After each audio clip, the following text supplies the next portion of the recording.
Hello, and welcome to Interviews with Introverts. I'm your host and fellow introvert, Emily, and I'm joined today by my good friend, Zan Berry. Zan is a talented musician from Providence by way of Nashville, and I first met him in 2016 right after he moved to teach at CMW, which is an organization that aims to make classical music education more accessible to the community. I watched in awe as he instantly immersed himself into his new music scene, which in retrospect is not surprising because he's a killer cellist, great songwriter, and all-around good person. Another thing about Zan? He also identifies as an introvert, something that came as a surprise to me since I've seen him be a total social butterfly. But I think that introversion has many facets, and I'm going to let Zan speak more to that. Hello, Zan. Hey, Emily. Thanks for that kind introduction and for having me on your show. I am, in fact, an introvert and was actually surprised that you were surprised that I am an introvert. But like you said, it can play out in many different ways. And I'm happy to talk about that more on the show. Perfect. Well, this is just the place to do it. I'm so grateful for our friendship. We first got to know each other in 2016, right after you moved and you played cello on my EP. I'm wondering if, as a musician and maybe more specifically as an introvert, if you've found that music is a good conduit for getting to know others. Yes, 100%. I feel really fortunate to have come to Providence via CMW because I had already this built-in network of like-minded musicians and a really supportive community around the organization as well. I also, when I move to new cities, I like to go to as many shows and arts events as possible just to kind of feel out the scene. And so I've found I've met friends outside of CMW that way. And I remember your EP really fondly because that was actually the first musical outlet I kind of discovered outside of CMW, and it just got me excited about the scene to see that there were cool songwriters such as yourself that were making things. Aw, thanks, bud. So your background is classical, right? Yes. So my cello journey started at a very young age, actually. I think I was 10 days old when I went to my first cello lesson. Not my lesson, but my older brother's lesson. And my sister also grew up playing violin. So I was very much nurtured into a string playing household. I myself started around age 5 through a classical method called the Suzuki string method, which emphasized this nurturing environment. And additionally, for like the first 5 years I played cello, I learned everything by ear. That was another keystone of the method. And yeah, I'm very grateful for those times, but it is weird to think that I can't quite remember like starting the instrument that is now such a big part of my life. I know that the cello is an instrument that requires a lot of practice, at least to get to the level of playing that you're at. And I'm curious about your practice routine. Is it a direct offshoot of your classical training? Is it more self-imposed? Do you enjoy the time alone? Yeah, so practicing is a huge part of classical string playing culture. I was expected to play anywhere from 3 to 5 hours of cello a day by my teacher in college. So it was a lot of pressure, and I often felt really guilty when I hadn't practiced enough on a day or hadn't practiced at all. And yeah, unfortunately, that guilt is also a part of the string playing culture, and which I don't think is very healthy, but there it is.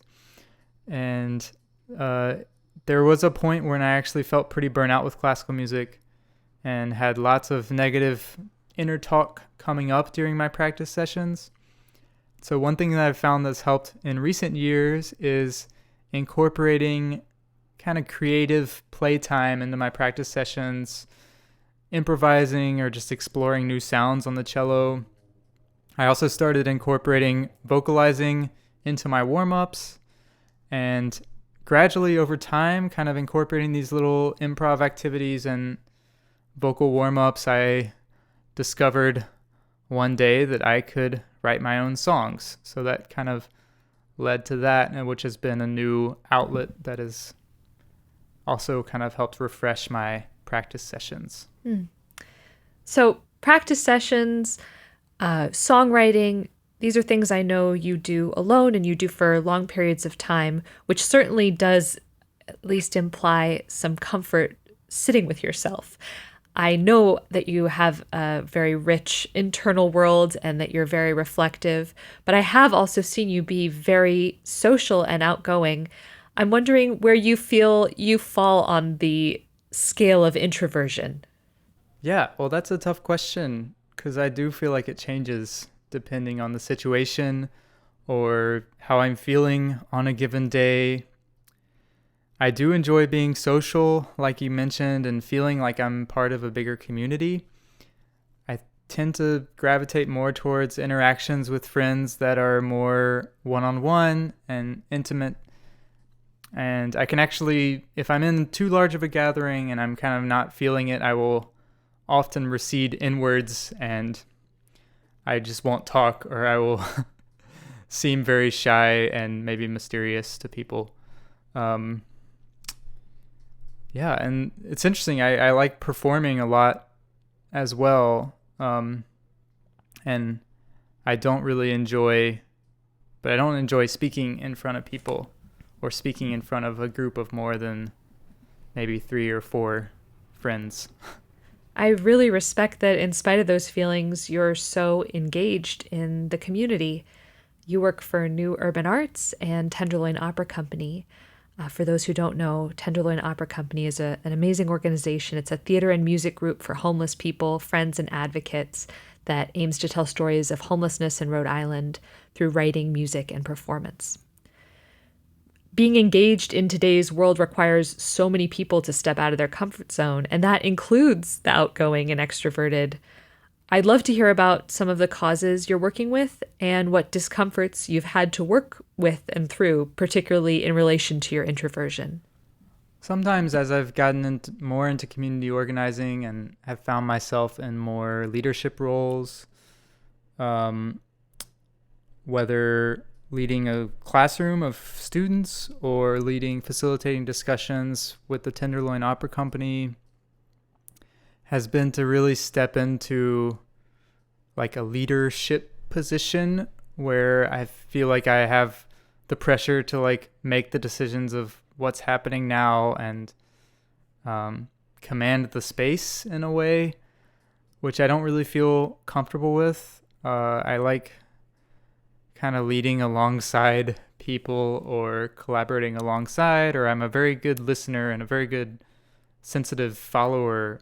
So I think it's hard for me sometimes to just decide like this is how it's going to be and to have other people do that thing. Because I'm always so sensitive to everybody's every thought and move. So I don't want to make anybody feel like I'm stepping on their toes in any way. Spoken like a true empath. I'd like to wrap up our interview by asking you a pretty generic quarantine question, which is, how has your creativity shifted and changed in these unusual times? Yeah, so actually during this time, cello has felt like it's receded a little bit from my priorities on a day-to-day basis anyways, just because there's a lot fewer gigs to have to prepare for. But it's allowed me to focus a little bit more broadly on my own creative process and creating a more intentional day-to-day practice just purely around creativity and journaling and self-reflection. So I've been writing more and I've been trying to draw more. I've been doing some more visual art and also thinking about how I teach creativity to students. And all that being said, I have premiered 2 cello works during this time, working closely with 2 composers. And so that was energizing, both of those experiences, to start working from scratch on a piece with a composer and everything happening online, and then having to kind of creatively figure out how we're going to present this new work to the world when you don't have live performance to help bring that to life. And I'm also looking forward to the new season of an ensemble I play with, Verdant Vibes. We actually had our first concert on the First Friday series last Friday virtually, which was a lot of fun, and there's going to be some more online events coming up. So I do have more cello playing on the horizon, but I have been enjoying the space to focus more broadly on creativity at this time. Well, thanks so much for talking with me, Zan. Great. It was so nice to talk to you. Thanks for having me, Emily. And I hope to talk again soon.